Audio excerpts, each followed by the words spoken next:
안녕하십니까. 에너지경제연구원 조상민입니다. 제가 오늘 발표드릴 과제는 e-모빌리티 성장에 따른 신재생에너지 산업 대응 전략 연구입니다. 목차는 다음과 같습니다. 최근 에너지 정책 방향은 전력화 그리고 재생에너지 확대이고요. 수정 부분은 바이오연료 중심의 정책에서 전기자동차 그리고 e-모빌리티 시스템 확대로 전환되고 있습니다.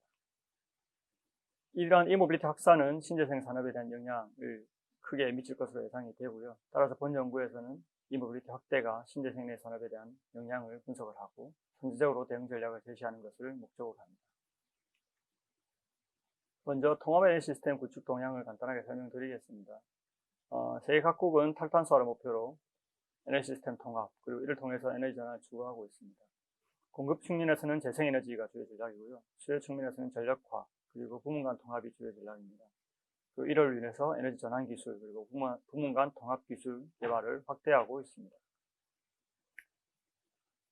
탈탄소와 목표를 달성하기 위해서 수송 부문의 탈탄소화 중요성이 부각되면서 e-모빌리티가 성장을 하고 있습니다. 이러한 e-모빌리티 성장은 전력화와 더불어 에너지 시스템에서 재생에너지와 상호 영향을 주고받을 것으로 예상이 됩니다. 따라서 에너지 시스템 통합의 관점에서 e-모빌리티 성장과 이에 따른 신재생의 산업 대응 전략을 제시할 필요가 있을 것입니다. 본 연구에서는 SWOT AHP 분석을 통해서 신재생 산업 대응 전략을 제시하였습니다. 먼저 분석 대상을 고려해서 신재생 에너지, 전력 계통, 그리고 전기차 및 충전 분야 전문가 그룹으로 구성을 했고요. 총 12명의 전문가가 속성 모형 도출, 그리고 속성 가중치 도출 전 과정에 참여했습니다.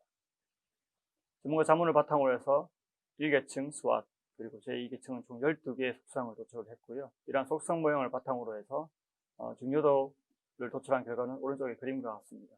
우선 내부적으로는 정부 주도의 신재생에너지 및 e-모빌리티 초기 시장 형성의 강점을 활용하되 에너지 시스템 통합 관련 기술 인프라 부족의 약점을 극복하는 전략이 요구됩니다.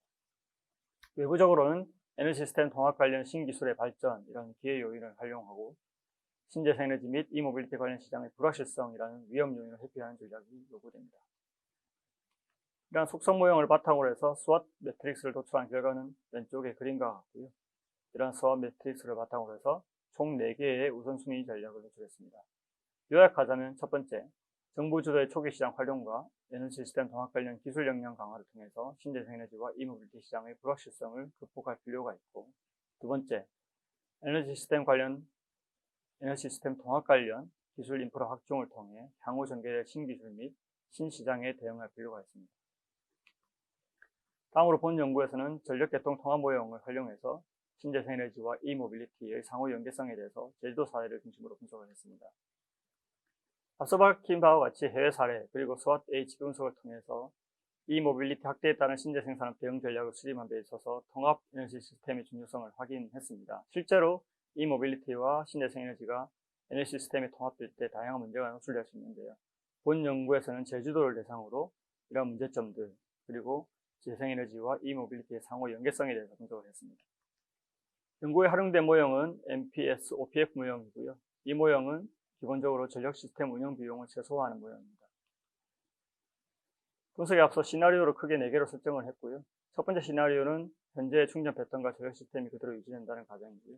두 번째 케이스는 TOU 요금제를 도입한다는 가정입니다. 세 번째는 VPP 급전 제어가 이루어진다는 가정이고요. 네 번째는 VPP에 더해서 V2G까지 도입하는 것으로 가정한 시나리오입니다. 2019년의 경우 TOU와 VPP의 효과는 크지 않는 것으로 나타난 반면에 V2G는 첨도 부하 시간대 EV 방전을 통해서 더 커브 완화에 기여하는 것으로 나타났습니다. 2030년의 경우 신재생 비중이 늘어나면서 심각한 더 커브가 발생하는 것으로 나타났습니다. TOU를 통해서 이러한 더 커브를 상당수 완화할 수 있는 것으로 나타났습니다. 하지만 VPP를 활용한다면 더 커브 문제가 거의 대부분 해결될 수 있을 것으로 나타났고요. 2019년과 달리 V2G의 역할은 제한적인 것으로 나타났습니다. 전기차 참여율에 따라서 분석한 결과는 다음과 같습니다. 앞서 분석 결과와 큰 틀에서 동일한 결과인데요.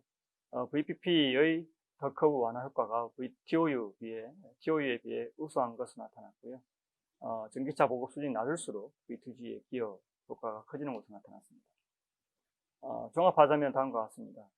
로드 시프팅, 그리고 예비력 자원 제공, 그리고 curtailment 등 EV의 수요 자원 효과는 큰 것으로 나타났고요. 재생에너지 보급이 높아질수록 EV의 수요 자원 가치가 증가하는 것으로 나타났습니다. TOU에 비해서는 VPP의 편익이 큰 것으로 나타났고요. 전기차 보급이 낮을수록 V2G의 편익이 커지는 것으로 나타났습니다. 결론입니다. 재생에너지 보급이 확대되고 있고 이모빌리티도 동시에 확대되고 있습니다. 따라서 이모빌리티와 재생에너지는 에너지 시스템 하에서 상호 영향을 주고받을 가능성이 커졌습니다. 따라서 본 연구에서는 SWOT AHP 분석을 통해서 이모빌리티 성장에 따른 재생에너지 산업의 대응 전략을 제시했고요. MPSOPF 모형을 활용해서 EV의 수요 자원을 활용한 전력 시스템 효율성 제고 효과를 확인했습니다. 다만 이를 위해서는 VP, V2G와 같은 기술적 대안의 확보, 그리고 EV 수요 자원에 대한 합리적인 인센티브가 필요할 것으로 예상이 됩니다. 이상입니다. 감사합니다.